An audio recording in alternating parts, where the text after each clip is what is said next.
Hello, good afternoon. So let's begin today's session, the weekly current affairs. So let's see what all has happened in the past.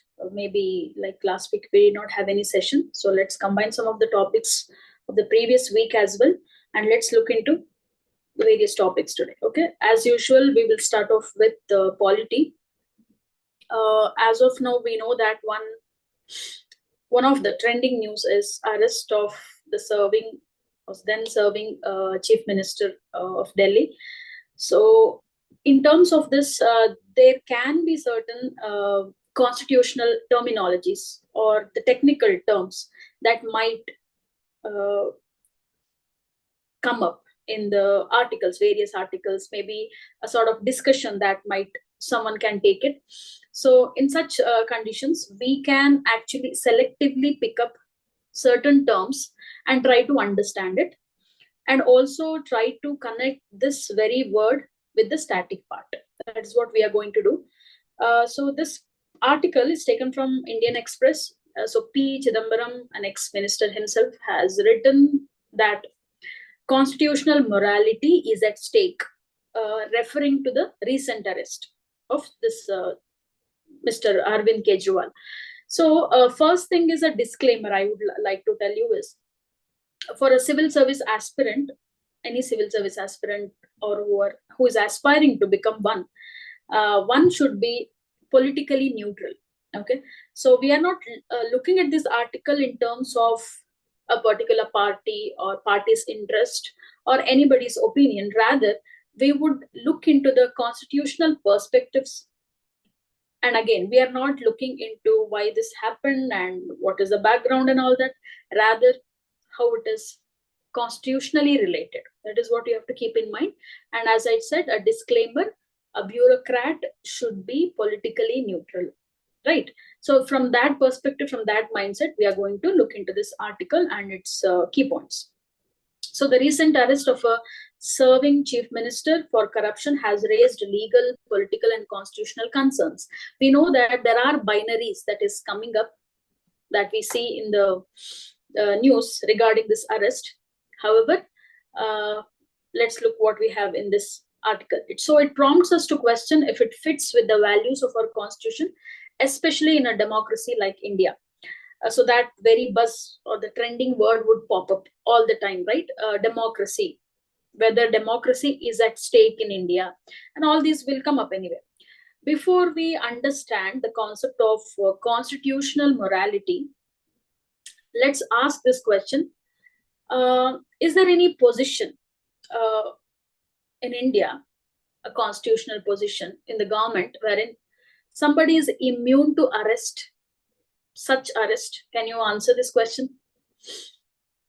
Is there any immunity, like for anybody, any position in India, wherein they enjoy immunity from civil and criminal proceedings?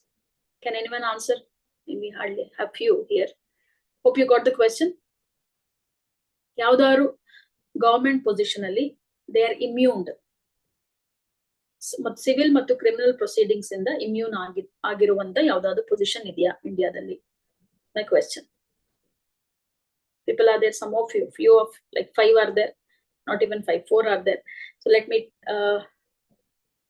listen to you. Yes, tell me. Anybody here? Meanwhile, I'll just look into anybody has joined online also. Yes, tell me. Hope you got my question. Yes. Anyway, I'll just repeat the question and also answer to it. Yes, so constitutionally, only the President of India and the governors of the states are immune. You might have to take a note of this. So President and the governors of the state actually enjoy immunity from civil and criminal proceedings until the conclusion of their terms, not even after that. That is what you have to remember in mind, because I have not added here. I thought I'll just ask you this. So remember, before we understand constitutional morality, first question is anybody immune to it? Yes, governors and the president until their terms are completed. Keep this in mind. Yes. So which of the, what is the constitutional provision we have when it comes to even the proceedings, criminal and civil proceedings? That is Article 361. Okay. Article 361, the Indian Constitution, stipulates that these officials are not liable to any court for acts performed in the discharge of their official duties. Okay. This is what the article we have, where it says these two, president and governors of the state, are immune during their term. All right. So, but when it comes to prime minister himself or herself, whomever it is, prime minister, it could be prime minister or chief ministers, who are subject to the principle of equality before law as advocated by the Constitution, this immunity do not extend to them. That means prime ministers and chief ministers who come under the principle of equality before law are not at all immune. So only Article 361 is only for president and governor. Keep this in mind. And despite this this lack of immunity and all that, arrest will not warrant a disqualification. That is the next step we have to think about. I have stopped till here. I'll just continue the very word of constitutional morality. But before that, getting to the basics. Okay. So just because somebody has been arrested, all right, somebody has been arrested, it will not amount to disqualification also. That is what we have to keep in mind. These are like basic lines. Okay. Yes. So this is what you have to keep in mind. So this is the background for us to understand this article or this concept better. Okay. Now coming to the next part. Hope you got it. I believe that you have understood what I've said. Two things: who has immunity, who does not, and even if they do not have any immunity, an arrest will not lead to disqualification. This is what we have. So constitutional morality reflects the core principles and values of a constitution, guiding both government and citizens. So morality is a concept of like maybe values, basically values, principles.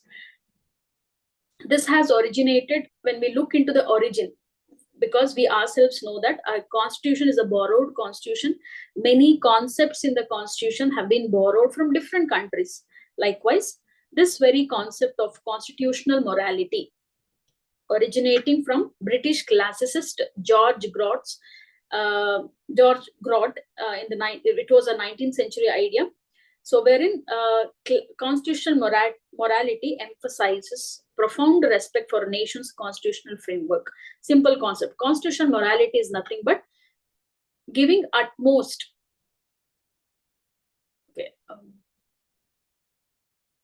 Hope I'll ignore this notification. So it's an utmost respect we show to our law of the land. That is the concept of constitutional morality. So when it comes to India, okay, somewhere it happened in British. How come we follow this today? Because Dr. B.R. Ambedkar, who was a key figure, even today, he's a key figure in India's constitution making, introduced constitutional morality to the Indian context, stressing its vital role. How much or what is the importance of constitution in India? That is when this concept of constitutional morality came in. Okay. Now the next question comes in. Do we have a mention of this particular word in the constitution, or is it evolved over a period of time? Has it evolved? This concept, has it evolved? Right. So when we speak of this question, obviously yes, there are many concepts in constitution. Right. In the past, we can see we do not have a mention of it, yet we acknowledge its presence, the concept's presence there. Maybe basic structure. For example, right, Keshavananda Bharati versus state of Kerala case, when we 1973, when we consider this very aspect of basic structure, can we relate this to constitutional morality? Yes, we can. Okay. I hope you are getting my point, wherein we are actually getting away from this very political drama that is happening of arrest of the CM. Rather, we are focusing from the exam perspective. Correct? That is what we have to do. So this is the basic. As I was telling you, do we have it in the constitution? No. So the term constitutional morality isn't explicitly written in the Indian constitution. No. However, its values like justice, equality, liberty are strongly emphasized throughout the document. That is there. And experts say that it amounts to the concept of constitutional morality. Right. So where do we retrieve this, source out this word from? So these principles are evident in the preamble, fundamental rights, right? Fundamental right, directive principles of state policy. So these are the core areas where we can find this concept. So the concept's essence is also seen in various Supreme Court's decisions. One example I've already told you, the 1973 case, that is most famous Keshavananda Bharati versus State of Kerala case. Even that can be related to the concept of constitutional morality. Apart from that, we have some set of cases wherein let's have a quick look at it. Some of them are quite prominent, some of them are not. Yet you might have heard here or there. So NAS Foundation versus Government of NCT of Delhi in 2009 speaks of this, because this very case was regarding same-sex relationships. NAS Foundation. There also constitutional morality, equality before law. This concept was held or upheld, we can say. So Manoj Narula versus Union of India 2014. The constitution, here also Supreme Court has stated that. Some examples. I don't think so. It might be the very concept would be asked in prelims, but there are chances to be asked as essay, or maybe essay question, or maybe in your mains, basically in your GS1 itself. So that is why we are looking into this, right? Then Manoj Narula versus Union of India case, this concept was related to wherein rule of law action in an arbitrary manner violated the rule of law. So wherein in this case also there was upholding the principle of constitutional morality. Then comes Indian Young Lawyers Association versus State of Kerala, especially the Sabarimala case of temple entry. Right. So this came up wherein the court struck down the practice of excluding women of a certain age group from the Sabarimala temple. Here also the concept of women equality or liberty, fraternity, all this came up. Here also we can see the example of the concept of constitutional morality. So we are looking what happened in the past, right? So Navtej Singh Johar versus Union of India case. Maybe you can make a key terms of it, of all these cases.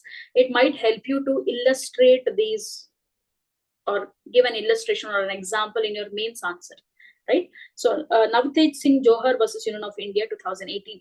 So this was regarding section 377 again of the Indian Penal Code, which criminalized homosexuality. That was there also equality before law and liberty, fraternity, all these concepts, what we are looking at, justice, equality, liberty, all this comes here. That is how the concept of constitutional morality evolved over the years.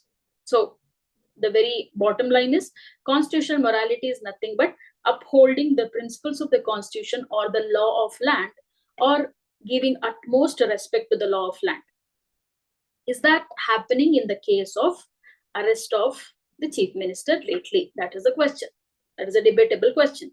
So coming from the person who himself was in controversy, so P. Chidambaram, Mr. P. Chidambaram. So we are not here to judge anybody, but coming back to this concept of constitutional morality, hope you got the crux of it, and focus on certain terms that is not being mentioned in the constitution, yet it is quite popular. All right. Clear with this? Did you understand the very article? So this I have taken from as a part of Indian polity. So I want you to respond, or else it will be a monologue, or it will be like a recorded thing wherein I keep on talking. So if it is okay for you, I'll just continue that part. Unless you don't understand, then there is no point in this. Okay. So anyway, so the next topic would be, we'll talk about right to life, even equality, which was again quoted by Supreme Court's recent arguments. So we can consider this topic under polity as well as environment, but because right to life has come up, I thought it is better suited under what do you call as polity. So right against climate change, part of right to life, equality. Read the Supreme Court's exact arguments. So what is the backdrop of this very article, or why did Supreme Court actually brought up this concept of climate change, connecting to Article 21, right to life? Why have we taken up this topic? Why is it important for our exam perspective? In the past, many questions have been asked under right to life in different ways. Right to choose a partner, right to privacy, many things. Every year, entire year, maybe we'll be having many situations, many cases, which is related to this very important article, that is right to life. Okay, so that's the reason we are looking into this. Okay, so right against climate change, part of right to life. So when we speak of this, about whom are we talking about? We are talking about the people who are struggling, who are bearing the brunt of climate change, who has nothing to do with it. It's something like, maybe I have mentioned in the class, or you can try to recollect. Bhutan is a country which is a carbon negative, carbon neutral country, right? So it is, this very country is sandwiched between India and China, where both the countries are the major global greenhouse gas emitters. Bhutan has nothing to do with it. Bhutan has nothing to do with it yet. Because of these two countries' actions, obviously, because it is geographically located there, it has to take the brunt of it. So who is going to hear the plea of Bhutan? Obviously, that is a different topic altogether. I'm just giving an example between the countries. Same thing happened in India also, or any developing country. So somewhere in, let's say, Delhi or Madhya Pradesh or Uttar Pradesh, there are industries, there are changes, landscape changes that is happening. So some place like Lakshadweep or Andaman, where they do not have industries as such, all these metropolitan cities, yet they have to take the brunt of it. So there is some inequality when it comes to climate change. That is what Supreme Court talks about. Apart from that, it also has brought two species in this argument, that is Great Indian Bustard and Lesser Florican. Let's read out this first, then we can understand it better. Okay. So on April 5th, 2024, the Supreme Court of India acknowledged for the very first time the right to protection against climate change impacts. So one has the right to protect against taking the brunt of climate change. That is right to life. In this context, we can connect this particular concept to right to life to right to clean and healthy environment. So no, that is our fundamental right. So this could also be the same thing. That's what Supreme Court said. So this recognition came during a verdict by a 3-judge bench led by Chief Justice Devachandra Chud. The court emphasized that this right is interconnected with the rights to life and equality enshrined in the Indian Constitution. Why all these arguments came up? Because the case in question involved the conservation of the Great Indian Bustard and the Lesser Florican. Can anybody at least recollect and tell me what did we discuss regarding Great Indian Bustard in the last class? Anybody? What did we discuss regarding Great Indian Bustard? There was a thing, concept wherein electrical lines that was extended in Gujarat, and there needs a committee to discuss regarding these electrical lines. And should we focus on economical development or this species conservation? Alva? Erಡರ ಮಧ್ಯ balance ಹೇಗೆ ಮಾಡೋದು? ಒಂದು committee ಬೇಕು. Are we in need of these electrical lines? If at all, I'm only recollecting and asking you to, remember things what we discussed in the previous class, wherein Supreme Court has taken up this case. A petitioner has challenged or filed a case wherein extension of electrical lines in grasslands have threatened the critically endangered Great Indian bustards in Gujarat and Rajasthan prominently. Supreme Court had to take it. Now it has gone to the next level, wherein also it speaks about right to life and equality. So the concept comes in wherein one is regarding right to life, but also we are connecting to, as I've already told you, we are connecting to environment also. So two species which are in news, you can consider Great Indian bustard and lesser florican. Okay, so this is what lesser florican is also one more bustard species. You can make a note of it. We have discussed in the last class, that's why I'm not elaborating on this. Great Indian bustard is one of the bustard species in India. Likewise, we have other two. One is lesser florican and the one more is Bengal florican. These three come under a group of bustard species, birds basically. Okay, so remember this. So this is the background actually we are talking about. Now, what are the constitutional provisions? Why did this concept came up? Why should we worry about connecting environment with constitutional provisions? So, article which of the areas in Constitution we have regarding environment related aspects, right? So, Article 48A. 48A would be under which part of the Constitution? 48A. We have three sources or maybe areas wherein we can find the mention of environment or protection of environment, protection of species in the Constitution. First thing is article, or anyway you can take up Article 48A of the Constitution mandates the state to protect and enhance the environment along with safeguarding forest and wildlife. So we are talking about DPSP, Directive Principles of State Policy. Do we have it there? Yes.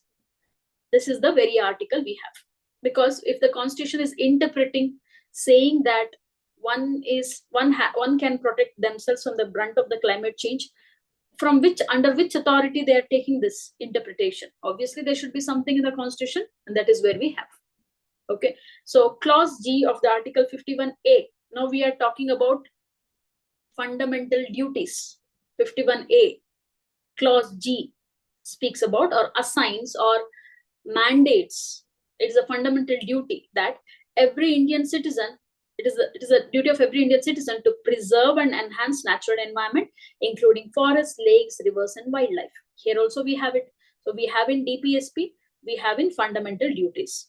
So while these provisions are non-justiciable, we know that DPSP and fundamental duties are non-justiciable in nature. They underscore the Constitution's recognition. So though it is non-justiciable, we still, or we could see the presence of the concept of environment here in these two areas. Then the emphasis on the environment in these provisions translates into rights in other parts of the Constitution.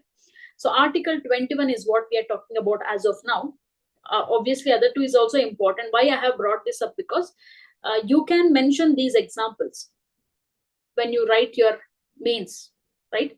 When it comes to, you have to relate environment with Constitution, constitutional provision, you have to mention this. At least mention of it.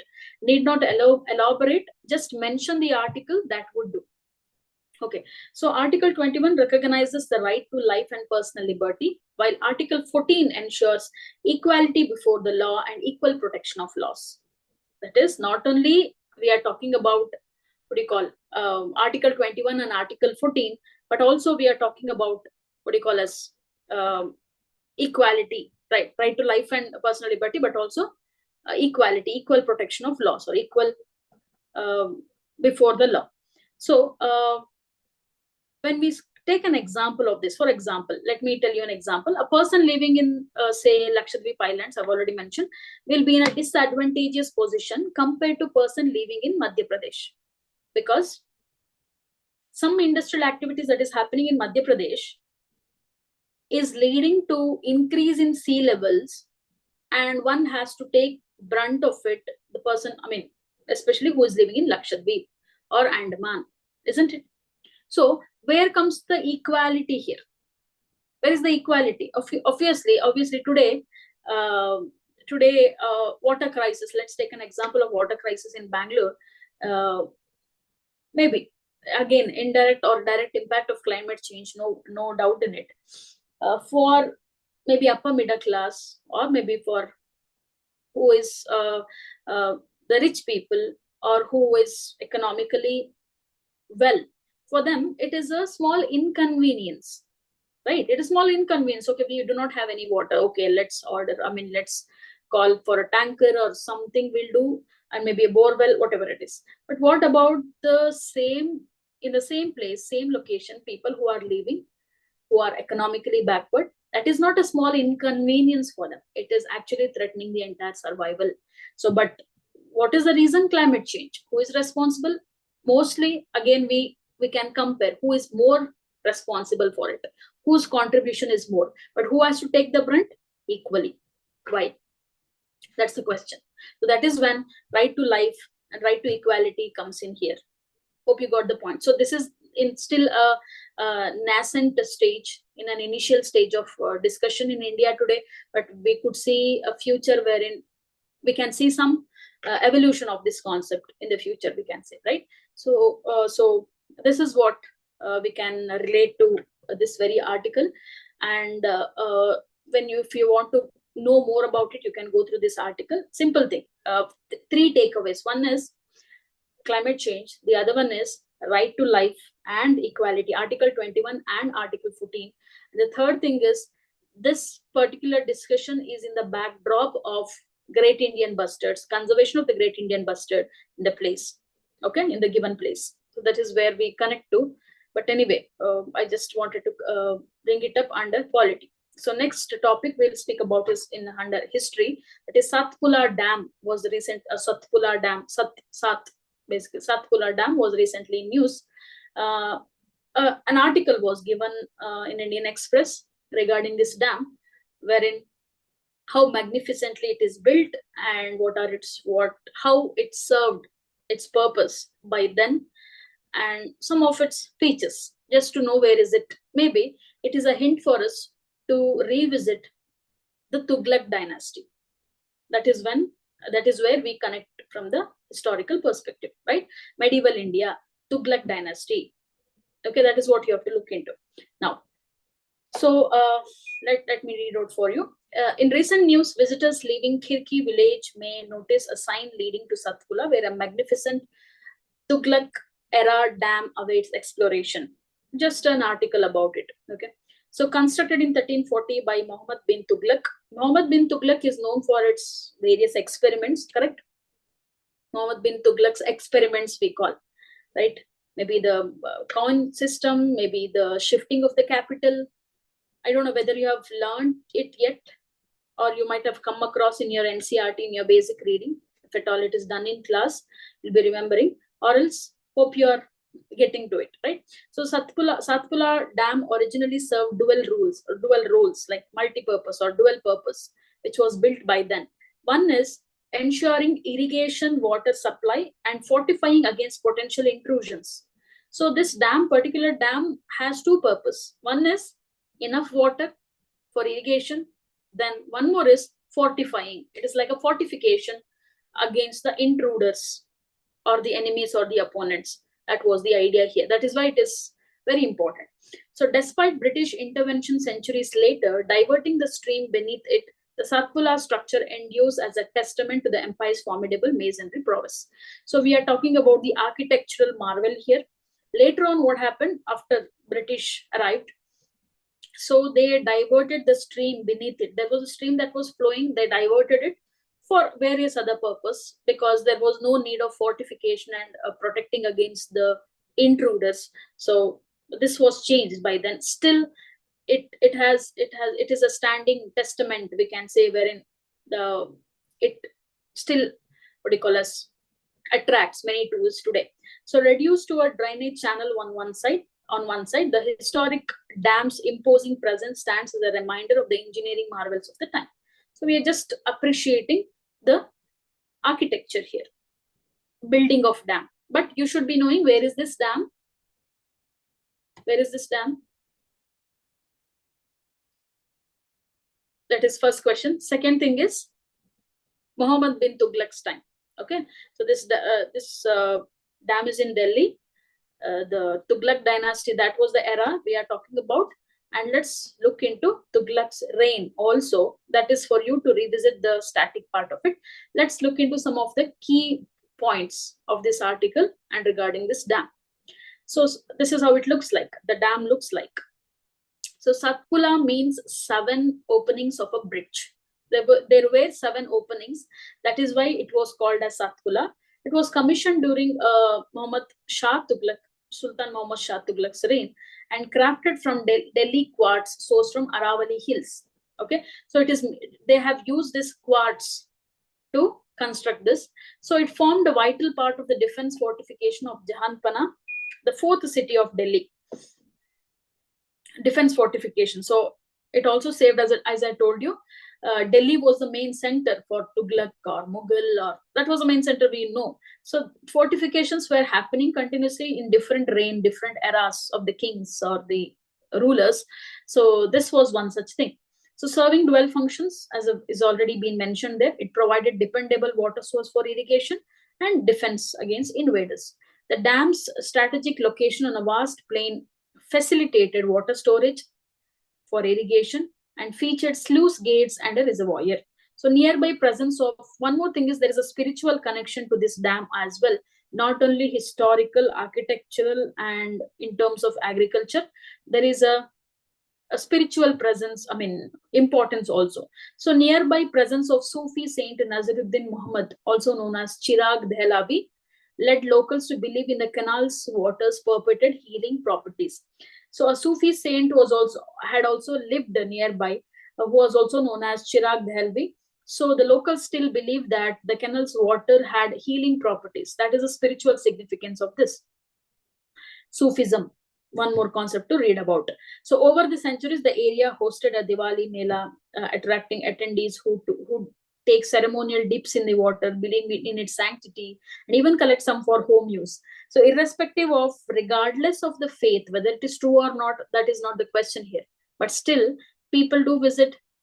There are Diwali Mela that has been happening, and people enter here, they take a holy dip and all that. That is still happening. Built for something else, it is used for something else totally. But we all see that, we can see that how well it was built, stones that was used, the materials that were used, and it has stood the time immemorial, or it is a testimony for it's been many years now, centuries old architecture, how it has remained like this. So that is the idea here. Okay, the takeaway for you is, go and read Tughlaq's reign, the Tughlaq dynasty. That is the hint for you, okay, for the upcoming exam. Not the recent one, maybe, upcoming one, maybe those who are writing next year. So the next personality news from the historical perspective, we are taking Mangal Pandey. Mangal Pandey is a very popular name in terms of 1857 revolt. Hope you all have heard about it, and you'll be knowing, you have learned in your school level also. So the news is regarding the death anniversary of Mangal Pandey. So the hint should be, what you should be reading? You should be reading 1857 revolt. Okay, and all the historical underpinnings, maybe political reasons, religious reasons, immediate reasons, causes, backdrop of it, what happened, and what were the consequences, what were the aftermath results after the revolt. Okay, we also call it as First War of Indian Independence, in different names, different theories, different concepts. Okay, so anyway, we will just focus on this very person, and maybe the only area where he came up from and what happened later. So April 8th marks his death anniversary. So who was a pivotal figure in the Sepoy Mutiny. of 1857. So it is celebrated annually from the recent past. That is why it was in news. So it was again on Indian Express. On this day, 167 years ago, Mangal Pandey hanged by the company hailed from the kingdom of Awadh. We are talking about the Awadh kingdom here. Okay, so yes, so Awadh was deceitfully annexed by the British in 1856 and was what do you call as Mangal Pandey was infuriated because of this, and he was from this regiment itself. And also, why it started in Awadh? The reason is, though the Awadh ruler or the rulers were in tandem with British rules and regulations, even then British made an attempt to annex Awadh. So this actually infuriated the people of Awadh, and this led to, and Mangal Pandey is a different story altogether. We know that the Enfield rifle and all that. Yet it happened, the Awadh was also a center wherein, because every kingdom, maybe Rani Jhansi, it could be, or what happened in Delhi when it comes to the last Mughal ruler, or in Awadh, or in Lucknow, various places, they had their own immediate reasons. Okay, but the common enemy was British. I don't think so I'll have to repeat all this, because you'll be learning, you have learned this 1857 revolt in your school level. I'm not going to the static part, but just giving you a hint wherein go and revise. So this is all our hints to us, wherein you have to keep on revising more and more, have the fundamentals in your fingertips. That is what you have to have. Okay, so some part of it is gone. It's fine. So Awadh was deceitfully annexed by the British in 1856. Deceitfully, in the sense, though they were in tandem with the rules and regulations, yet it was annexed. So annexation was a strategy of the British, we can say. So when we speak of Mangal Pandey, he played a very crucial role in India's first rebellion against British rule in 1857. Born on July 19, 1827, near Faizabad in Uttar Pradesh. Because it is all about him, we are considering the key points about him itself. Okay, so he joined the British East India Company Army in 1849, serving as a sepoy in the 6th Company of the 34th Bengal Native Infantry in Barakpur. Pandey rebelled against the company's introduction of cartridges greased with animal fat, which offended soldiers' religious beliefs. That we know, because cartridges, it was believed that, it was a rumor that, or maybe it is a reality, wherein it was smeared with animal fat, that is pig fat and cow's fat. So this actually offended the religious beliefs of the soldiers. You might have seen in many movies also, I believe. I don't have to repeat it. So his uprising spread across India, igniting a mass revolt against colonial rule, with civilians joining the movement against oppressive laws. Little did he know when he actually, what happened actually was, March 29, 1857, Pandey mutined, firing at his senior sergeant major, leading his capture, because he directly, open fired at his senior sergeant major, and which led to a subsequent hanging later on April 8th, only in few days, in a month or so, not even a month, in 1857, by a court martial, considering being in a military, being in an army, firing at his senior, and he was to be executed. So this was there. But what came after that, that gave up, that paved a path for many other places to emerge as rebels, and even that gave some, for a short-lived power, to the last Mughal ruler Bahadur Shah, right, who was made to stay in Humayun's tomb in Delhi. So many things were happening. Then he was sent to Burma, I guess, in exile. So aftermath effects, it goes on. And then we know what happened. Then 1858, the Queen's rule came in. So this is the most popular and the very basic concept we learn in modern India. Okay, this we all know. But the more we are very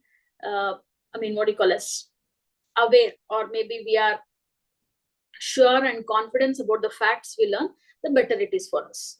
That's the only thing I can say. But still, again, Mangal Pandey, First War of Indian Independence, and rest all aspects of First War of Indian Independence, or Sepoy Mutiny, 1857 to 1858. In that entire year, what all happened? Okay, yes. So this is what we have. personalities in news, you can consider this topic. And moving on, let's take up a topic under Indian economy. So liquidity coverage ratio framework. The reason behind taking up this topic is, I think I've mentioned this in the class also, and even in the sessions also, wherein when it comes to economics or Indian economy area, so you'll be learning the basic topics in the class, right? Some terminologies are seen in the news, in certain articles. So they would pick, UPSC would pick certain terminologies, technical terms, so that as it is in the news, how well you know about it. Basic definition would be asked. What is it exactly? Or what is its implication, right? So let's understand. I'm just telling you this because when it comes to terms in economy, Indian economy, you should be very clear with the concept. You should be having conceptual clarity rather than by hearting it or maybe trying to remember the facts. That doesn't make any sense. It is all about understanding the concept or having conceptual clarity. Okay.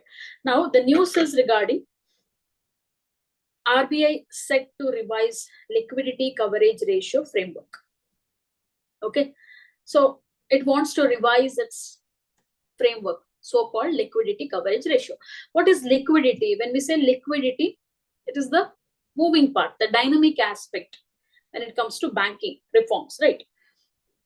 Why this is in news, or why RBI's governor, Mr. Shaktikant Das, has mentioned this, saying that we have to revise this. Well, let's look into the background. So recent incidents in Silicon Valley and with Signature Bank in the United States, Silicon Valley, we are referring to California, the US, have shown that during times of stress, there is a potential for people to withdraw funds quickly using digital banking services. Now, this is a backdrop. This is an event. This is a behavioral aspect also when it happens. During financial stress, during financial breakdown, or when people sense, okay, maybe you have in the, what do you call, in the news also, you might have heard that America yet to see, or maybe it is anticipating the next recession, right? So that is seen here and there, unemployment and fall of what do you call as money value and all that, market and all that, we see in the news. These are the hints. So likewise, one can imagine what would be the condition of the people's mindset in America. So what they have done is, because again, what if this recession happens? What if the market fails, government fails, financial aspect fails?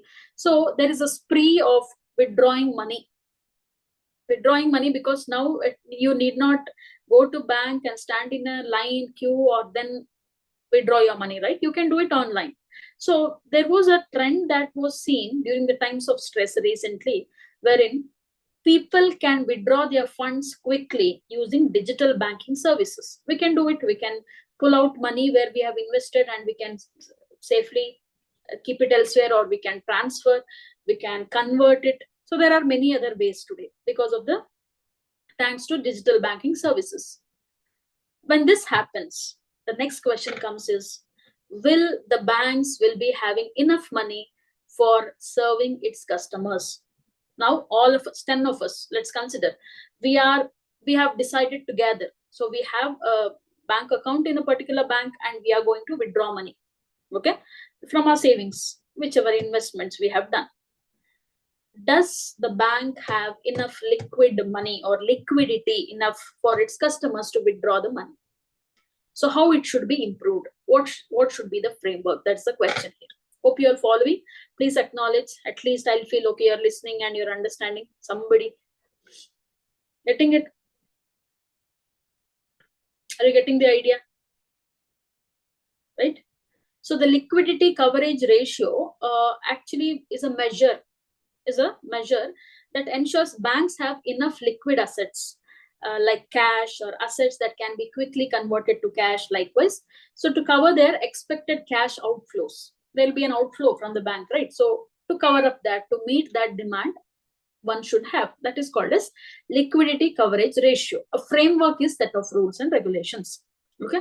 The Governor of Reserve Bank of India emphasize the importance of reassessing the liquidity coverage ratio framework in light of this evolving risk. Somewhere something is happening. Let us look into our economy. Should we be ready? How we should be ready? What are the tools we have to take up? That is when comes this concept of liquidity coverage ratio framework. Okay, hope you got the idea. Liquidity coverage ratio is nothing but enabling the banks, enabling enough cash or having enough cash or liquid assets so that the customers can draw in the times of stress, financial stress. Okay, let's look into key points here. What is its origin and what are its aspects and all that. So the liquidity coverage ratio was created as part of the Basel III reforms after the 2008 global financial crisis. See, I told you the recession, 2008 recession is quite popular. Everybody will be knowing this. So this was a concept that was created by then in 2008. Okay, so it's a ratio that shows how much high quality liquid assets banks should have. There is a mandate, right? How much? Sorry, just give me a minute. How much a bank should have when it comes to liquid cash, liquid asset. So what is the purpose to keep this? So that it is showing high quality liquid assets to the consumers or customers so that there is no stress, there is no panicking that is happening, that customers would say, I have money in the bank, but I'm not able to withdraw it. This is actually the crux of that recession part in America in 2008. Correct. So what is the requirement for this? Banks under LCR framework need to keep enough of these assets to cover 30 days of net outflows during tough times. Now, the requirement for this is there is a framework. Certain times there can be financial stress. The framework says that banks always have to keep enough money, enough cash, enough liquid assets to cover upcoming 30 days. That is what the framework says. Since January 1st, 2019, they must maintain at least 100% of the LCR. There should be enough for the people, sufficient for the people to withdraw in any form. Basically, today it is digital banking services. That is the thing. What are the types of assets we can actually expect here? Okay, these assets have things like cash, short-term bonds, and other easy-to-sell assets. Not everything, only this. So they can also include certain types of loans or investments that can quickly turn into cash if needed. So that is why the word liquidity is mentioned. Liquid, quick cash, we say. Correct. So additional assets, bank can also count things like extra cash they have on hand beyond that they are required to keep by law. SLR, we say, statutory liquid ratio. They can borrow money quickly. What is MSF? Marginal standing facility. And a special reverse called as FALLCR. We will see what is it. So all these aspects, additional assets, what the bank should have. Maybe these terms, statutory liquidity ratio or cash reserve ratio, bank rate, these are the rudimentary topics, what you learn in economics. Correct? Unless you are clear about the concept, anything advanced to it, any current affairs you'll not understand. So you have to go visit those terms. We'll look into that also. So the LCR, liquid coverage ratio, is a safety net for banks. At least remember this line. Why should a bank have liquidity coverage ratio? It is a safety net. It helps them be ready for the tough times by ensuring they have enough cash and assets they can quickly turn into cash. This can really helpful during a financial crisis. Okay, that is the bottom line. Beyond this, one should remember there are certain terminologies what you have come across in the class already. We will see that. Before that, is there any disadvantage when these banks keep enough money for the outflow? It's like exclusively this much money, 100% for 30 days is only for people's withdrawal. If they want to withdraw, there is an outflow from the bank. We are looking from the bank's perspective. People want to withdraw money. Do banks have enough money? Yes, we have. And what is the disadvantage of this? What is the issue with this? The issue in here is what we can say, when the bank is supposed to hold more cash, right? It turns into an issue wherein when it comes to providing loans, lending loans will be lesser. ಅಂದ್ರೆ ಏನಾಗುತ್ತೆ, ಯಾವಾಗ banks ಜಾಸ್ತಿ amount ನ ಅಥವಾ 100% amount liquid cash ನ ಇಟ್ಕೊಬೇಕಾಗುತ್ತೆ, ಆಗ ಏನಾಗುತ್ತೆ ಅಂತಂದ್ರೆ ಲೋನ್ ಕೊಡೋದು ಕಮ್ಮಿ ಆಗುತ್ತೆ. ಆಗ ಏನಾಗುತ್ತೆ, economic financial instability would come. There will be less of investments, less of borrowings, so there will be instability. ಅದು ಒಂದು ಡಿಸ್ಅಡ್ವಾಂಟೇಜ್ ಅಂತ ಕನ್ಸಿಡರ್ ಮಾಡಬಹುದು. You can write down if you want, wherein when there is the only disadvantage of liquidity coverage ratio is wherein banks are supposed to hold more cash, which would lead to less loans or fewer loans. Lending ಏನಾಗುತ್ತೆ, ಕಮ್ಮಿ ಆಗುತ್ತೆ ಅಂತ bank ಇಂದ. ಯಾಕಂದ್ರೆ customers ಗೆ ready ಇಟ್ಟಿರ್ಬೇಕಲ್ವಾ cash, that's the reason. Maybe that is one disadvantage. This is called as liquidity coverage ratio.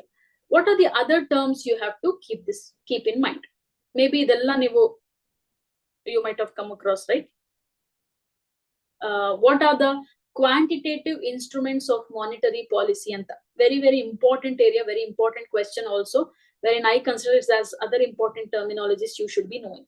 Okay, ishtu nimge ee ella terms tu artha gottirbeku. So maybe you can consider this as a revision for you. Liquidity adjustment facility means what? LAF is what? So idu ondu quantitative instruments by RBI, the way out or a solution for a monetary policy.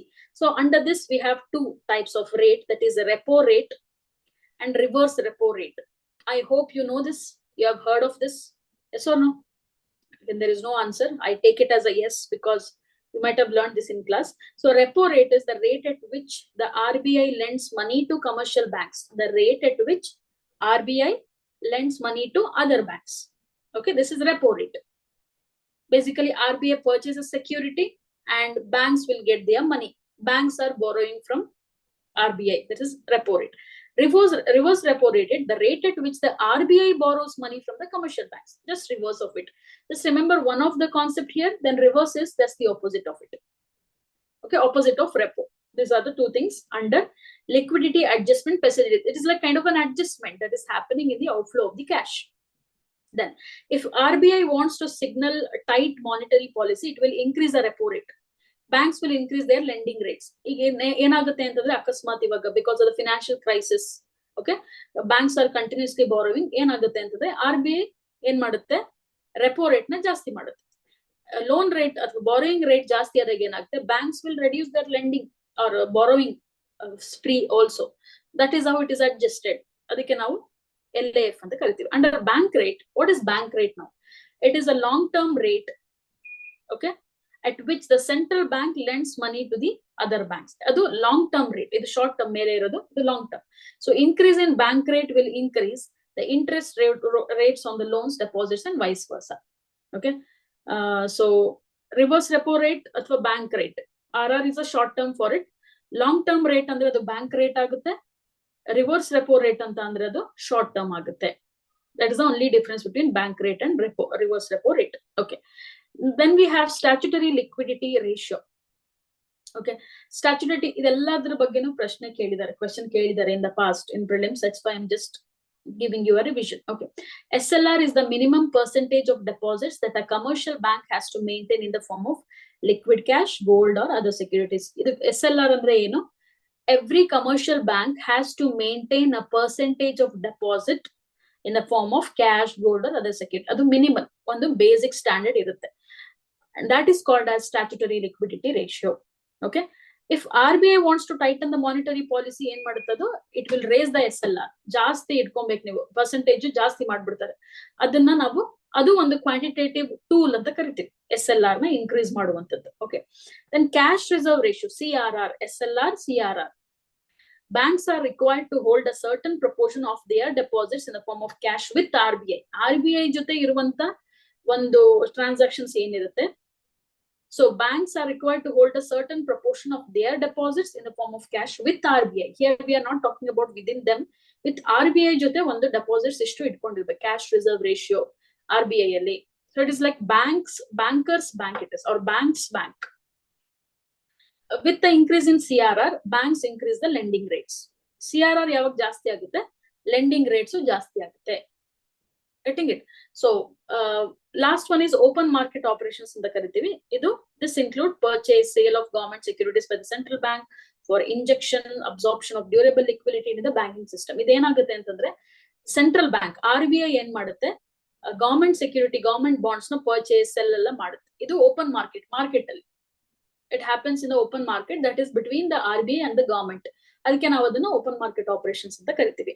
So these are the very basic things you have to keep in mind. LAF, bank rate, SLR, LAF under that repo rate and reverse repo rate, SCRR, CRR, SLR and open market operations. ಹೊಸದಾಗಿ ನಾವು ಇಲ್ಲೇನ್ ಕಲ್ತಿದ್ದೀವಿ news ಅಲ್ಲಿ liquidity coverage ratio. Liquidity coverage ratio ಅಂದ್ರೆ ಏನು? Bank is having enough money for the withdrawal by the consumers in the times of stress. Did you understand? Is it clear? Okay, so we'll move on to protected areas in news. Okay, next one.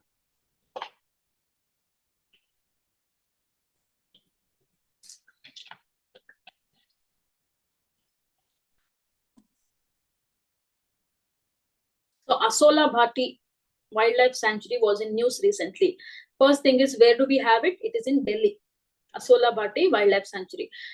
This very protected area is in news for various other reasons, like ecologically sensitive zones ಆಗಿರ್ಬೋದು ಅಥವಾ ಇದು ಇರುವಂತದ್ದು south ಡೆಲ್ಲಿಯಲ್ಲಿ.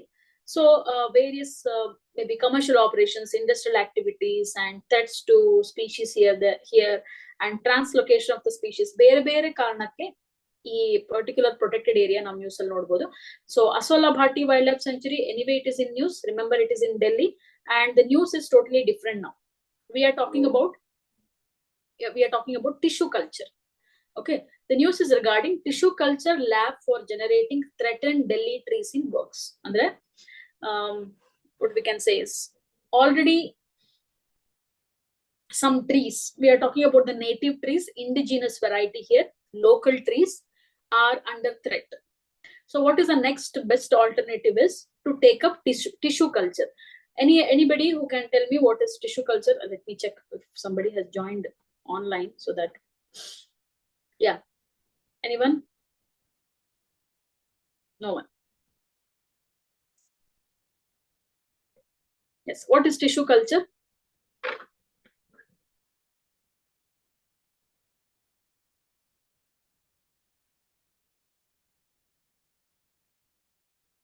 See, the news is, one is you have to focus on protected areas, but when it comes to this concept, why are they doing it, what is it, and what are the results, and also some facts about Asola Bhati Wildlife Sanctuary. Okay, that's that lab that is being set up here or going to be set up. The main aim of this lab is to cultivate endangered native Delhi trees under controlled conditions and to reproduce saplings of species struggling to regenerate due to invasive plants. Ilenagide Asola Bhati Wildlife Sanctuary, we are witnessing many invasive plants which are actually inhibiting the growth of native plants. So how are we going to solve this problem? We have to improve the population of native plants, local plants. And how are we going to do this? With a concept called as tissue culture. Very common, very normal, common concept, general concept. Tissue culture ಮಾಡಿ ಆದಷ್ಟು ಎಷ್ಟು ಸಾಧ್ಯನೋ ಅಷ್ಟು local trees ನ revive ಅಥವಾ regenerate ಮಾಡಬೇಕು ಅಂತ concept. ಅದು ಎಲ್ಲಿ ನಡೀತಾ ಇದೆ? ಅಸೋಲಾ ಭಾಟಿ ವೈಲ್ಡ್ ಲೈಫ್ ಸ್ಯಾಂಕ್ಚುರಿಯಲ್ಲಿ ನಡೀತಾ ಇದೆ. So ಸದ್ಯಕ್ಕೆ the department, the Delhi Forest Department has identified 10 such species. I can zoom it out here. These are the names of the trees. Keep this in mind. Or any of the trees you can actually, what do you call as, connect to, or you have found it popular in the news recently, or you have seen also, you can tell me.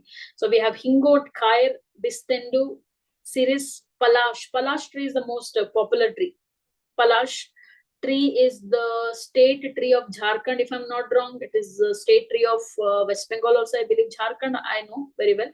So Palash tree, red, flame of the forest in the karitare, Palash tree, PALAS it. Okay, you can see in the screen wherein the parakeet or parrot is feeding on it. So the Palash tree is like this source of survival for many organisms, many species in the forest.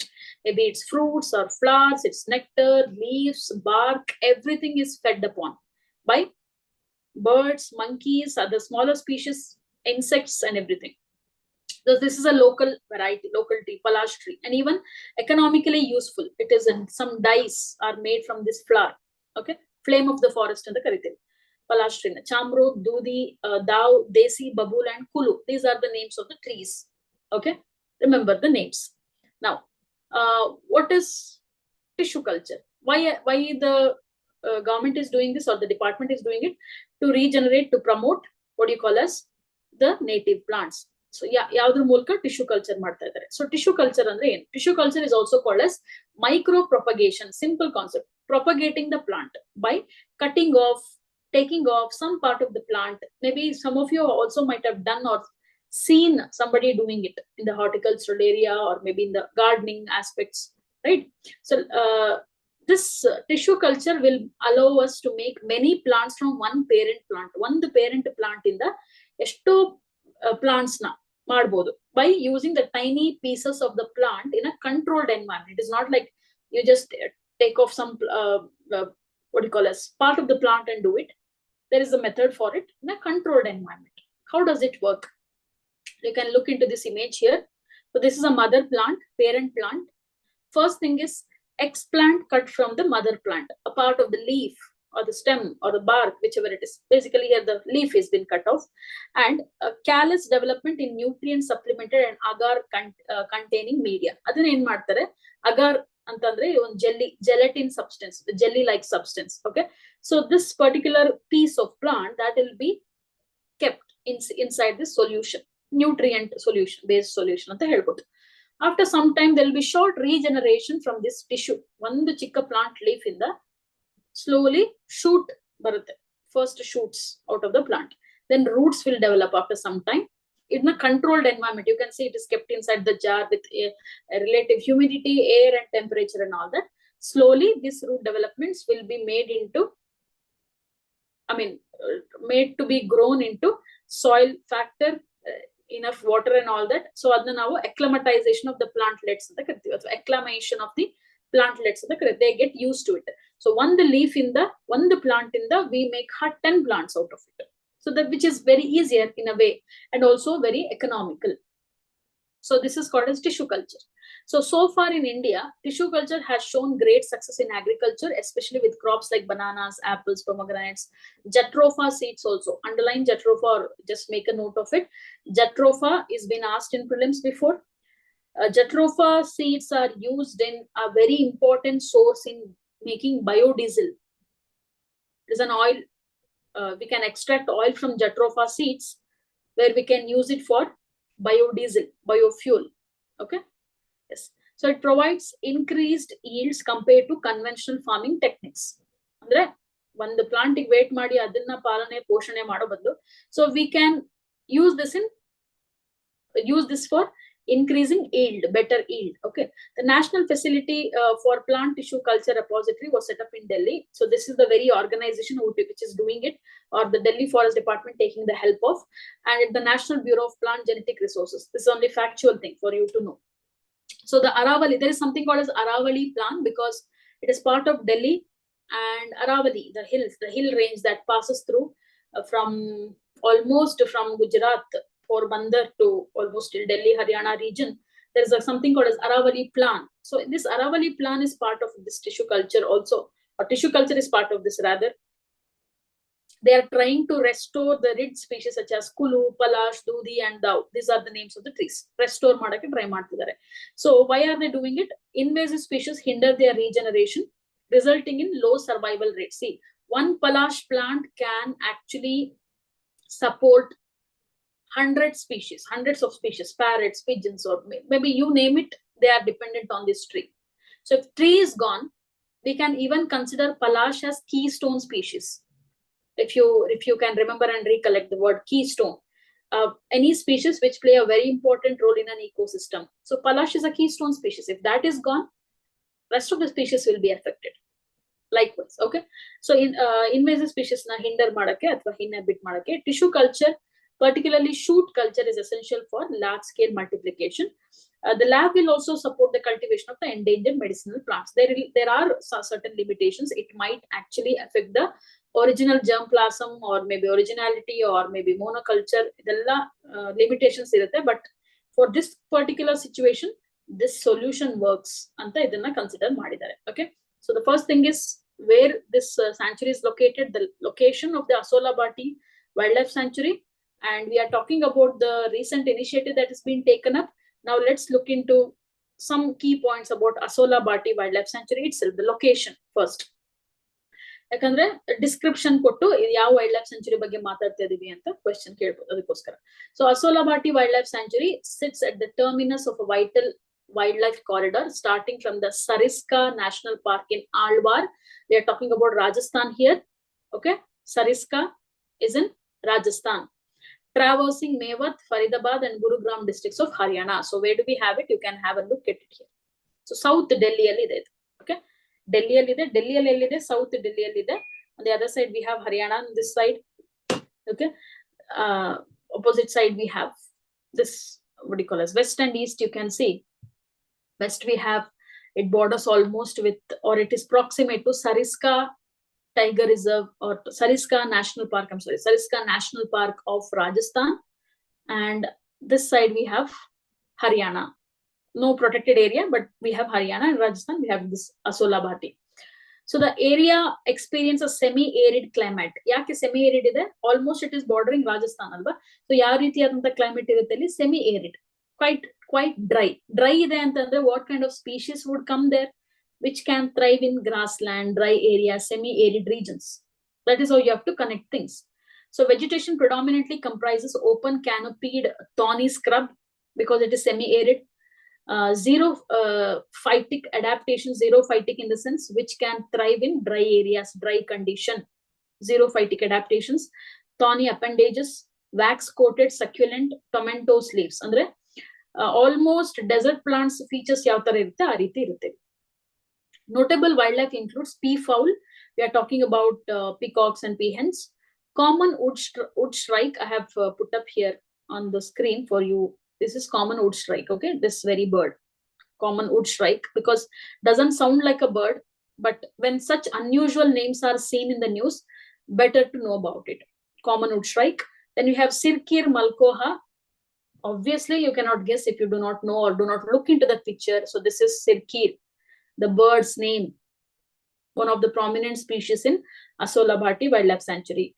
Then we have golden jackal, spotted deer. Spotted deer is also called as chittal, among others.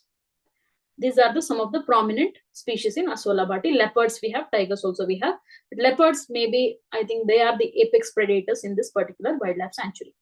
Okay, so the takeaway from this very news is, the news is regarding tissue culture for the local plants of Asola Bhatti. What is tissue culture? Where is Asola Bhatti? And its key facts. And the, what do you call it? The key features of the place matters. Semi-arid vegetation, species. Okay, yes. So this is about Asola Bhatti. Now we also talk about one more species which are in news, which is in news. Invasive species. Invasive species in Andaman and Nicobar Islands. Recent agi news alittu. Igashte ನಾವು Chittal, which is in our spotted deer, Asola Bhattiಯಲ್ಲಿ ಇದೆ. ಅದನ್ನ ನಾವು prominent species ಅಂತ ಓದಿದ್ವಿ. So no. Now this news is regarding the same chital has turned into invasive species.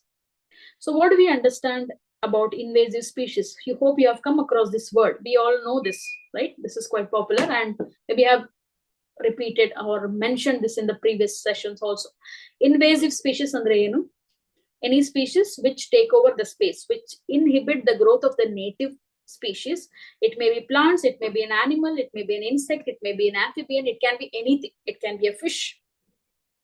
Species anta kariತೀವಿ. Usually ನಾವು plants ಗೆ ಜಾಸ್ತಿ importance ಕೊಡ್ತೀವಿ, but also remember anything can become an invasive species. ಯಾವಾಗ ಅದು invasive species ಆಗುತ್ತೆ?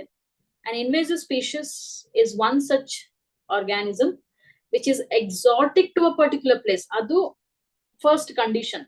ಯಾವುದೇ ಒಂದು ಜೀವಿನ ನಾವು ಇನ್ವೇಸಿವ್ ಕರಿಬೇಕು ಅಂತ ಹೇಳಿದ್ರೆ, it is totally new to that particular region. Then it will enter, it will invade, and it will take over.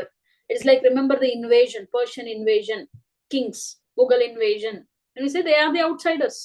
They came, stayed, took over. Okay. When invasive species, the first condition is they should be non-native species, foreign species. As long as foreign species, very, very nice to relate to the human beings also. As long as foreign species coexist with the native, no threat. The same exotic foreign species take over the space. For example, British Nadavan. Foreigners came, stayed, and went back. We wouldn't have any trouble. But they came, stayed back, conquered, took over, surpassed us. So what happens? That is when the threat begins. Okay. So the Chittal population on Bose Island, remember the name of the island, which is part of the Andaman and Nicobar Island, has outgrown the ecosystem limits.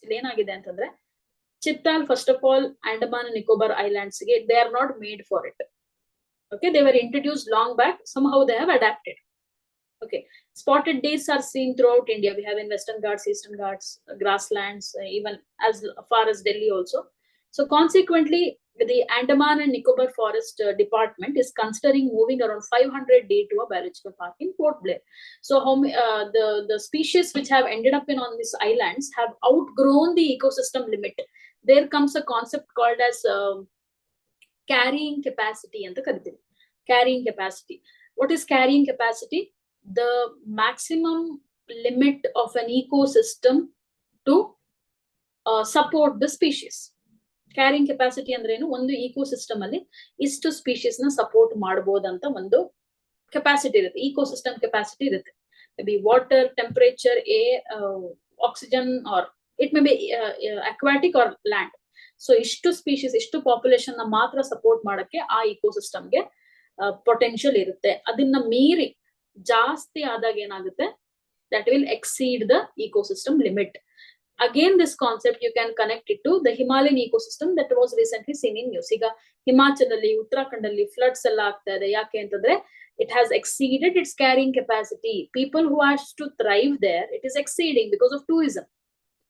Again ಆಗುತ್ತೆ ಅಲ್ಲಿ disasters ಆಗುತ್ತೆ. ಅದೇ ರೀತಿ ಒಂದು ecosystem ಅಲ್ಲಿ ಇದಕ್ಕಿಂತ ಜಾಸ್ತಿ species ಆದ್ರೆ ಏನಾಗುತ್ತೆ? That will lead to disaster. That is a threat. Outgrown, they have surpassed the limit. That is why the department has decided, forest department has decided to transfer them to or translocate them to a different place, biological park. Ishtu news alli. Let's look into the animal itself, the background itself. This is how Chittal spotted deer. Okay, spotted deer. So the Chittal axis or axis, the scientific name, also called a spotted deer or axis deer, was introduced to the Andaman and Nicobar by British for hunting in the early 1900s. They introduced it ಈಗ ಏನಂತಂದ್ರೆ ಒಂದು game reserve ತರ.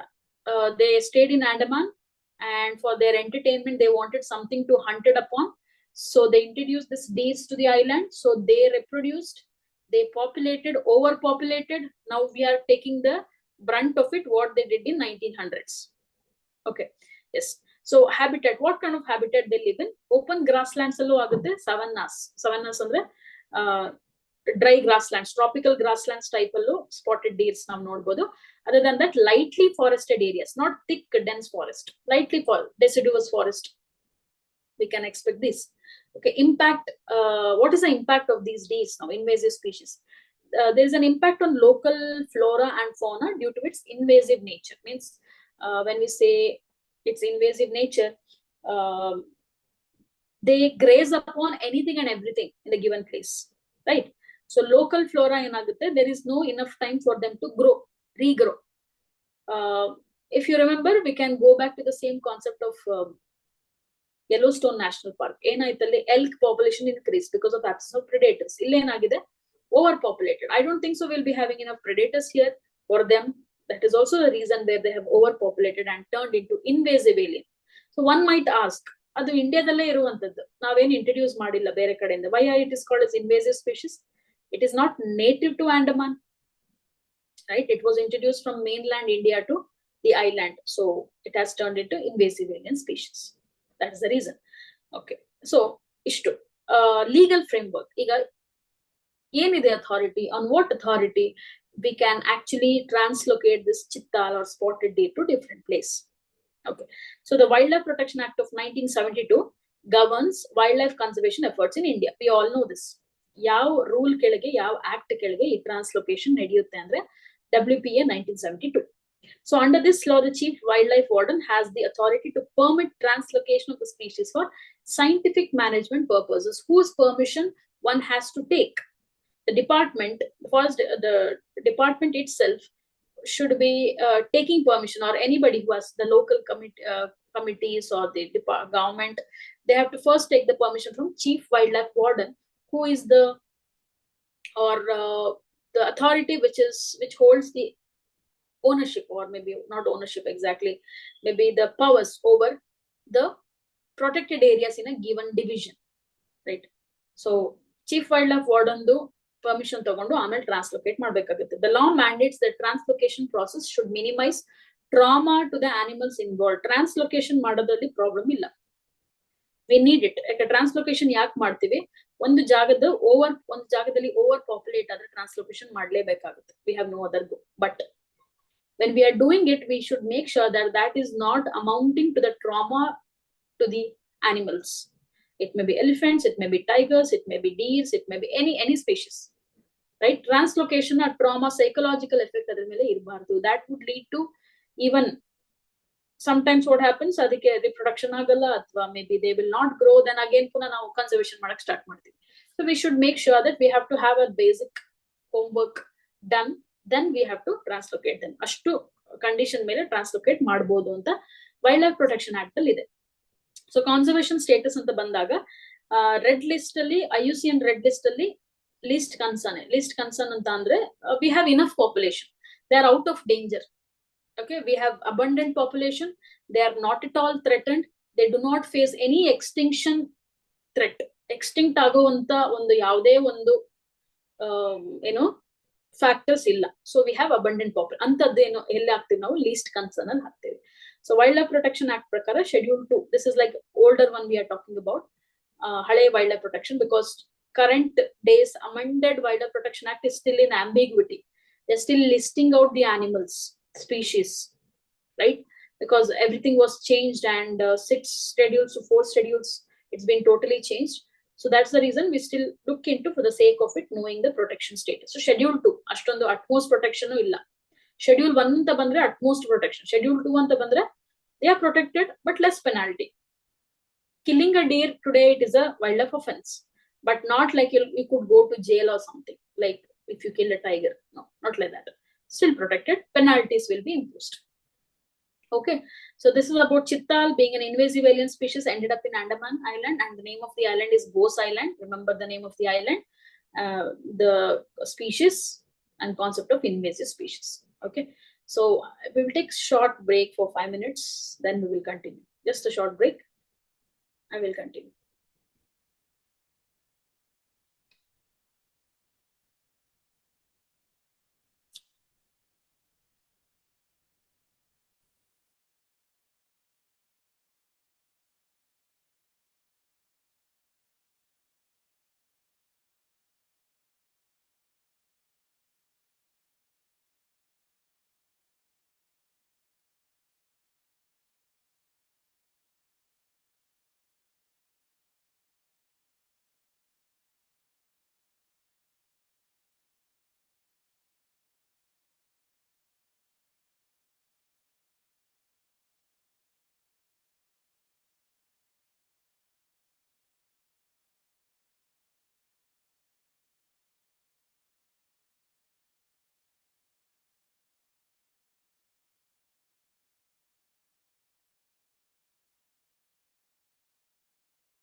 So let's resume. So next topic we are going to talk about is African great apes was in news recently. So one might question, why should we study about this? So the question comes in, do we have similar species in India? And if so, what is their current status? That is where we are connecting this topic to. Okay. So this article was on Down to Earth. Nearly 180,000 of Africa's great apes face threats due to mining. So apes, especially in Africa, we are talking about, they usually are found in dense jungles of Africa, and the current threat for them is mining, right? So let's look into the highlights of the news first, then we can connect to what context or what is the topic we have to connect when it comes to exam. So a recent study published in the journal Science Journal Science Advances on April 3rd, 2024 highlighted the concerning trend. What is that concerning trend? So these many great apes in Africa comprising gorillas, chimpanzees, bonobos, and orangutans. Orangutans are basically found in Southeast Asia, but we are talking about gorillas, chimpanzees, and bonobos. Okay. Orangutans are also part of great apes. They are one of the great apes, but they are found in Southeast Asia. Today we are talking about, in general, if we take all over the world, even Africa or even Southeast Asia, if we consider, mining activities are actually, this is actually threatening the apes.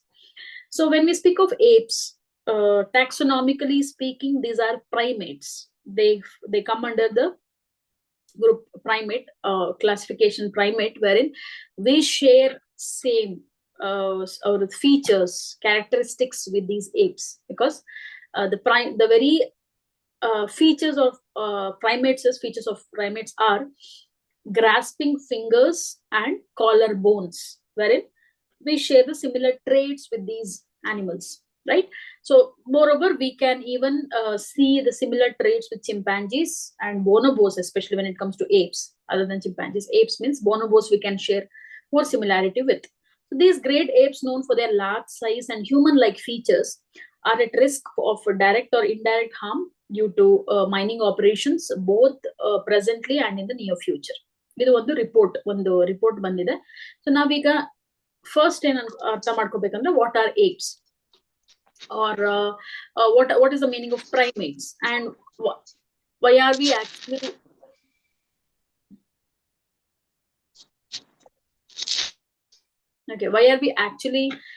learning this topic? Because in the past, in the prelims, there are certain questions asked regarding certain primates, regarding their behavioral aspect. Like, say for example, there was this question in 2023, which of the following animals, which of the following organisms, or which of the following organism can actually make use of a tool, scrape the trees to eat insects or ants, something like this. A question was asked. So again, we connect it to monkeys. So we see directly or indirectly connected topics asked in the past, and that is the reason we are learning about this topic. Okay, now what are the key takeaways from this report, the recent or this article itself? See, these are the other one is below is orangutan.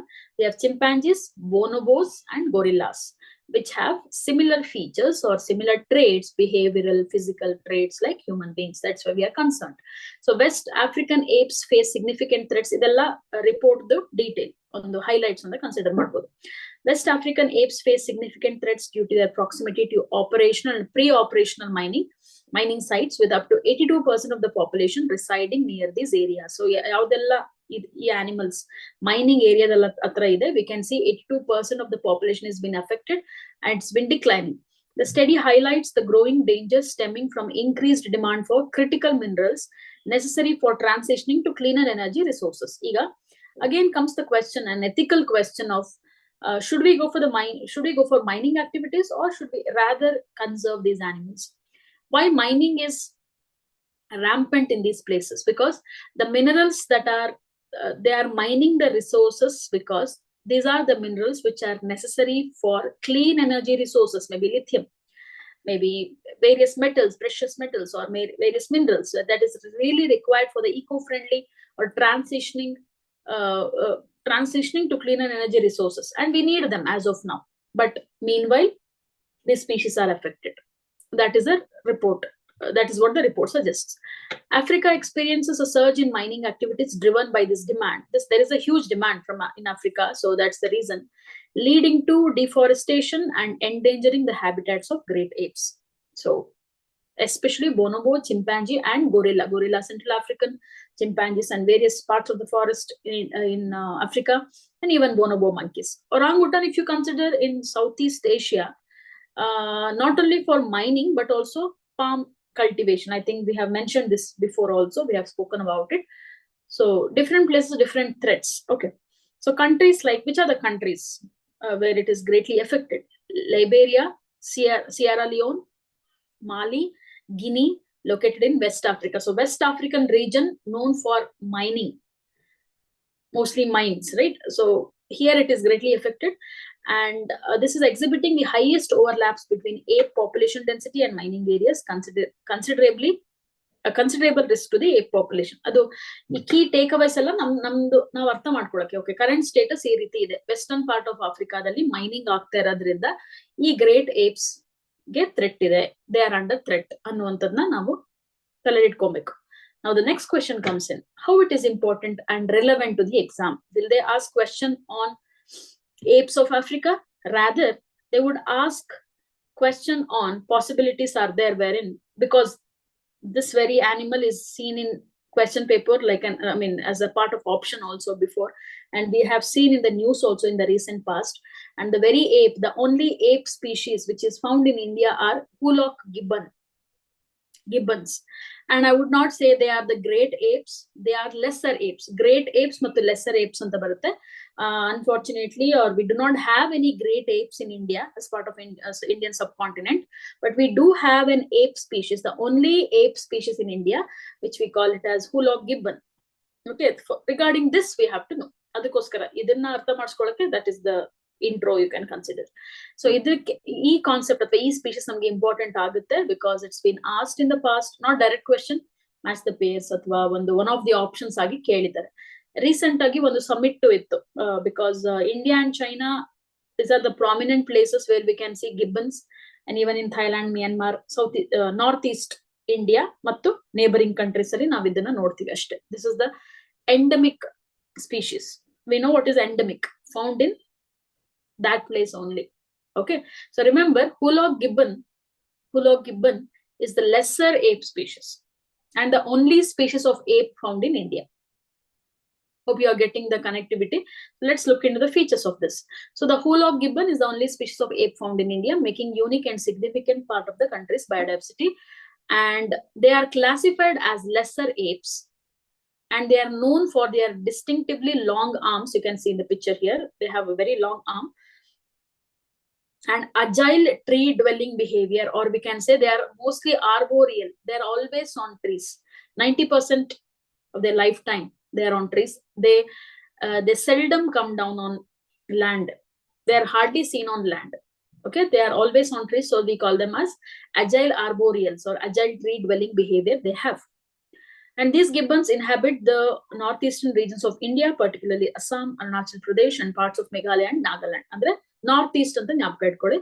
ಈ ಜಾಗದಲ್ಲಿ upper part, Meghalaya, Nagaland, Assam, Arunachal Pradesh. We are not talking about Tripura or Mizoram and all that. Maybe conservation and all that is happening, but this is the main place. Then Tughlaq gibbons are critically endangered due to habitat loss, fragmentation, and hunting, making conservation efforts crucial for their survival. So they have their own set of threats. Known for their melodious calls. I would not say it is melodious, but Tughlaq, word very Tughlaq anta bandiruantadde adra sound inda. Tughlaq antandre they make a callous or maybe a sound wherein a kind of a call where they make to call each other during mating or fellow mates or panic sounds and all that. It seems like let me give you an example. So you might have heard or you might have done this also when you go on a trip, or maybe teenagers, youngsters, when they go on a trip or something, or maybe they were having some adventurous activities. Out of excitement, how do they scream? They make some noise, right? But it's not human like. The same noise, same sound. That is how it sounds like when gibbons make sound. Because in the past, maybe it's been few years now, maybe 5-6 years back, when I was in Assam, I had been to this place, some state zoo, I believe. So wherein Hulok gibbons are conserved there, and I was like wondering, okay, some school gang college trip people have come and they're making this sound. Basically, I realized later it was gibbons. I mean, no difference between human screaming with anxiety and excitement and this gibbon's voice. So Hulok is a sound it makes, and in Assamese, I mean, somehow localized, like how we call Gangetic dolphins as susu, right? Because of the sound it makes. That is how this name came to be, Hulok. So Hulok gibbons play, and this is how they make. They are known for their calls. They play a very important ecological role also, because they are arboreal. They feed on fruits, and they help in seed dispersal in the forest. So it is like they are the makers of the forest, we could say, right? Seed dispersal. So they are very important. So male eastern Hulok gibbons can be distinguished from their western counterparts. And do remember, Hulok gibbons are classified into eastern Hulok gibbon and western Hulok gibbon. ಎರಡು classification ಇದೆ, eastern part ಮತ್ತು western part ಅಲ್ಲಿ. So when we speak of what do you call as eastern and western, comparatively, when we speak of this particular, western are more in what do you call as more distributed than eastern. Western Hulok gibbons are more distributed than eastern. ಅದು ಜಾಸ್ತಿ wide spread ಆಗಿದೆ. So male eastern Hulok gibbons can be distinguished from their western counterparts by their chest, which has a distinctive grizzled silver coloration. Silver coloration ಯಾವ್ದ್ರಲ್ಲಿ ಇರುತ್ತೆ ನಾವು eastern block ಅಲ್ಲಿ ನೋಡ್ತೀವಿ. So ಅದಕ್ಕೆ difference pattern difference ನೋಡಬಹುದು, ಮತ್ತು may be the physical aspects, may be genitals and body traits and all that, in that we differentiate, but they almost look similar. ಆಮೇಲೆ ಇದು ಎರಡು ಕಲರ್ ನೀವು ನೋಡಿರ್ಬೋದು. It doesn't mean that it is eastern and western. Eventually when they grow, they have one color. Juvenile stage ಅಲ್ಲಿ ಇದ್ದಾಗ, adult stage ಅಲ್ಲಿ ಇದ್ದಾಗ coloration, skin coloration ಆಗುತ್ತೆ, discoloration ಆಗುತ್ತೆ. So there are changes. So anyway, nowhere Hulok gibbon is mentioned in the article, yet I brought up this because we are talking about apes, and we have this only species of ape found in India, that is Hulok gibbon. We have both western and eastern. Remember that eastern western Hulok gibbon ಎರಡು traits ಇರುವಂತ species ಇದೆ ಇಂಡಿಯಾದಲ್ಲಿ. Apart from that, we can see this in China, Thailand, Myanmar, in and around areas. Okay, so this is what we have regarding the apes, Hulok gibbon. Then a small news regarding tribes in news. Jenu Kurubas, maybe for Kannadigas will be knowing it very well. Jenu Kurubas were in news recently. Nothing as such very prominent, but just to introduce the name of the tribes, because every week, as I told you, one tribe will be in news. We are considering for the sake of it, knowing them. So for years, the indigenous Jenu Kuruba tribe living in the Western Ghats forest were deprived of their fundamental rights and isolated from opportunities for advancement. So Jenu Kuruba tribe, ella tribe, ಯಾವುದೇ ಒಂದು tribe ತಗೊಂಡ್ರು fundamental rights the rights deprive ಆಗಿರಬಹುದು. So ಈ ತರದೆಲ್ಲ news ಇರುತ್ತೆ. This is common. Okay. A question can be asked wherein their place, origin, or maybe in match the pairs ಆ ರೀತಿಯಾಗಿ ಕೇಳಬಹುದು. Again, I'm just telling this because for Kannadigas will be knowing. ಈಗ ಪ್ರತಿಯೊಂದು state ಅಲ್ಲಿ ಅವ್ರದೇ ಆದ tribes ಬಗ್ಗೆ ಗೊತ್ತಿರುತ್ತೆ. So this is easy for us. I don't have to elaborate much on this. Still brought here so that you should be knowing these were in news. So why they were in news? Because today these Jenu Kurubas call themselves as, or they have renamed, or they use this alternate names called as ಕಾಟು ನಾಯಕರ್ಸ್ ಅಂತ ಕರೀತಾರೆ. ಕಾಟು ನಾಯಕರ್ಸ್ ಅಂತಂದ್ರೆ Kings of forest. ಯಾಕೆ ಈ ಹೆಸರನ್ನ ತಗೊಂಡಿದ್ದಾರೆ ಅಂತ ಅಂದ್ರೆ, these Jenu Kurubas have their own distinctive folklore, folk art or songs they use. And lately ಏನಾಗ್ತಿದೆ ಅಂದ್ರೆ folk songs ಅಲ್ಲಿ ಜಾಸ್ತಿ awareness or kind of a protest against the government ಆ ರೀತಿಯಾದಂತ ಒಂದು songs.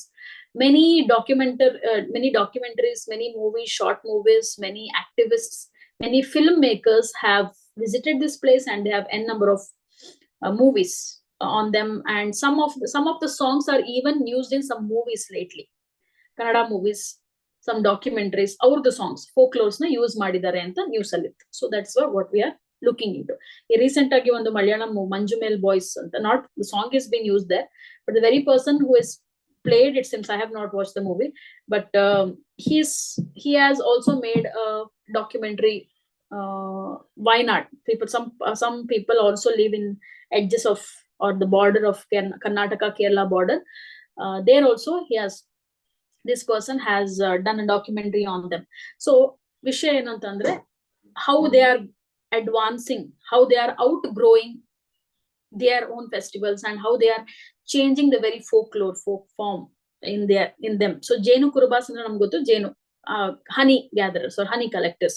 So these are the traditional tribe in honey gathering.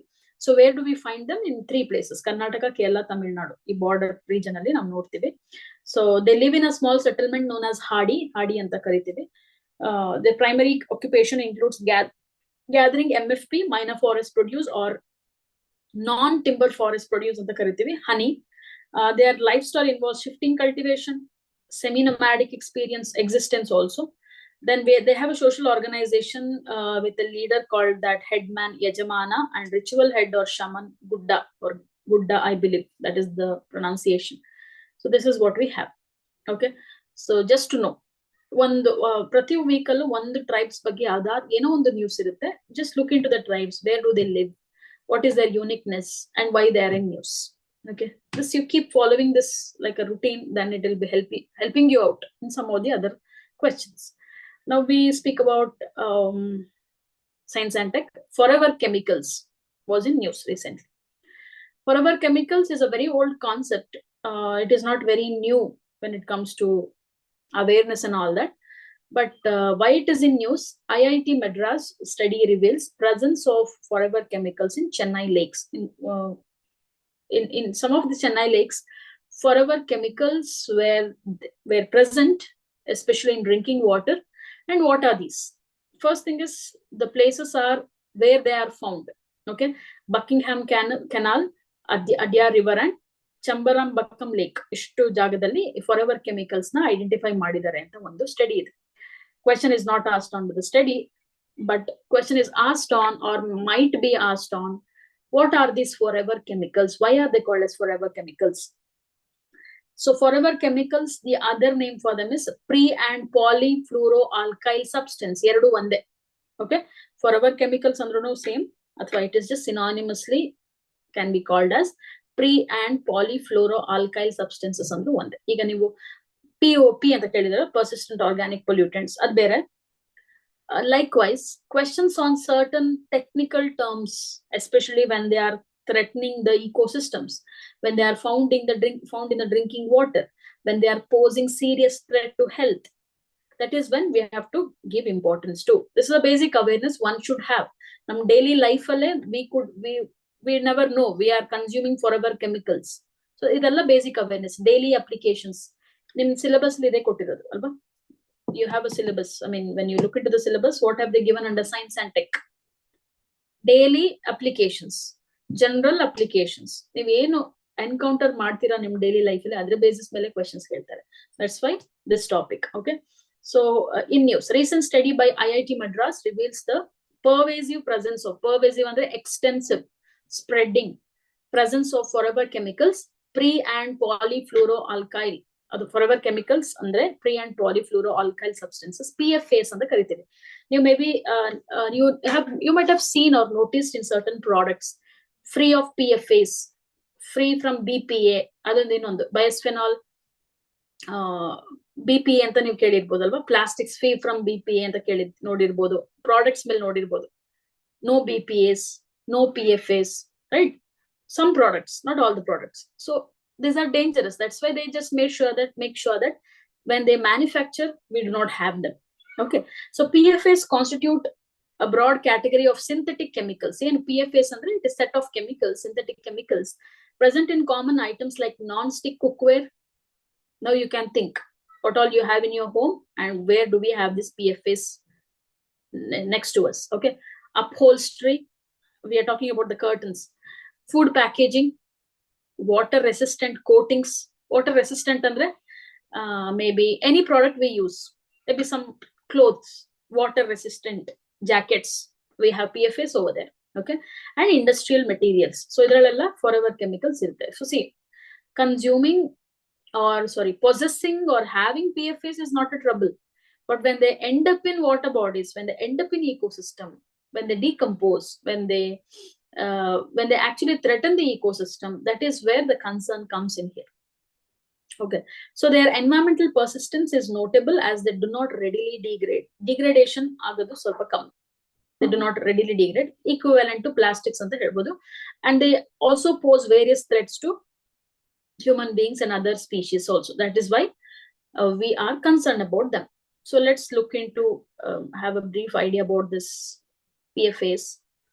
Where are they found? Let's look into the product. You can have a look at it quickly.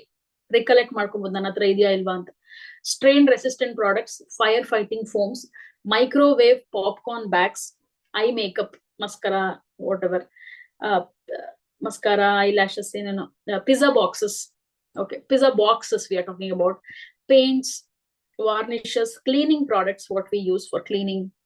Okay, the nail polish, dental floss, non-stick cookware, that maybe that is more close to us, right? Water resistant clothing, I told you, jacket, shampoos. Check all your products today if at all possible. PFA idya ilva anta. What is that? Perfluoroalkyl. Then candy wrappers, fast food packaging wrappers, pesticides. Okay, some we may not encounter in our daily life, some definitely yes, you can look into it. So these emerging contaminants are persistent in the environment and could lead to adverse health effects such as liver damage, low infant birth weights, hormonal imbalance. We may never know. Slowly, it is like a slow poison. Slowly it induces. We are consuming them. Today, many people switch from non-stick cookware to ironware. Okay, ivaga tawa ella munche ella ಏನು non-stick. Nobody wants to keep and sit and wash. It is non-sticky, easy for us, convenient. Today, many people are switching back. ಹಳೆ ಕಾಲದಲ್ಲಿ ಏನು iron tawa ella use ಮಾಡ್ತಿದ್ರು, we are switching back. Now it is a trend, right? Which is more healthy also. Likewise, fertility issues ಆಗುತ್ತೆ. Immune system effects and even cancer. So it is carcinogenic, right? So PFAS have been detected in the blood of nearly all people tested, indicating widespread exposure among the population.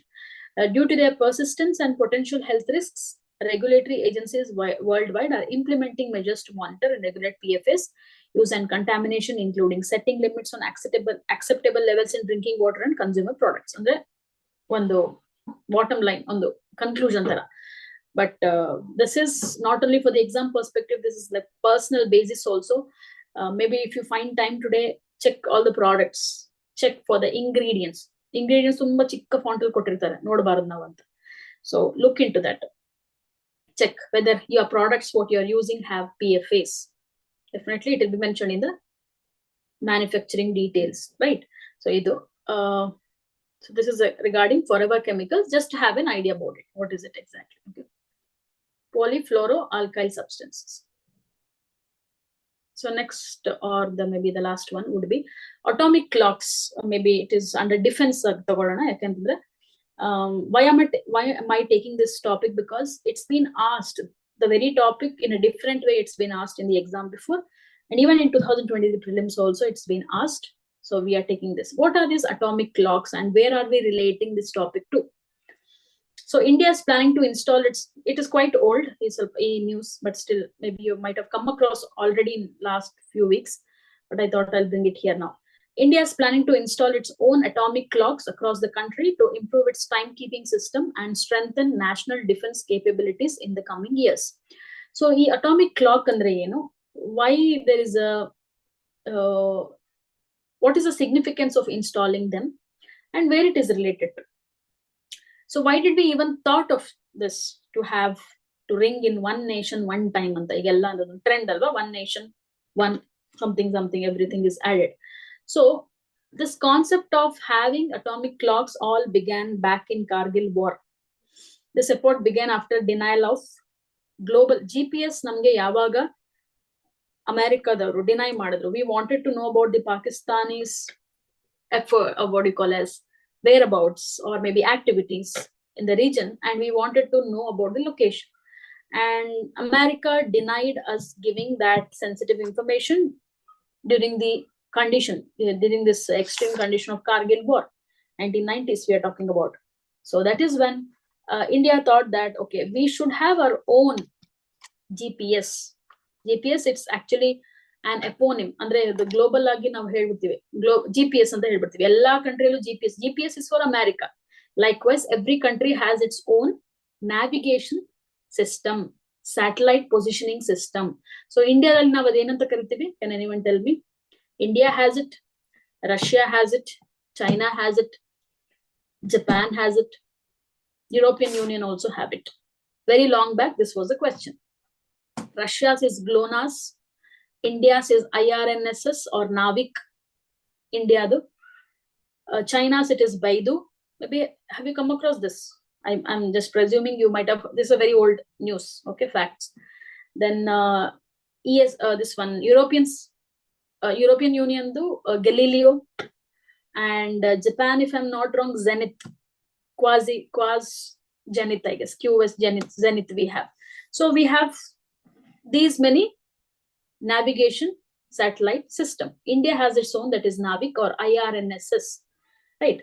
So ಅದ್ರಿಗೆ relate ಆಗಿರುವಂತ concept ಇದು atomic clocks. Atomic clocks ನಾವು ಎಲ್ಲಿ use ಮಾಡ್ತೀವಿ ಅಂತಂದ್ರೆ defence ಅಲ್ಲಿ, communication ಅಲ್ಲಿ, ಮತ್ತು ಆನ್ಲೈನ್ ಟ್ರಾನ್ಸಾಕ್ಷನ್ ಅಲ್ಲಿ, cyber security. It has n number of applications. So India is planning to install this.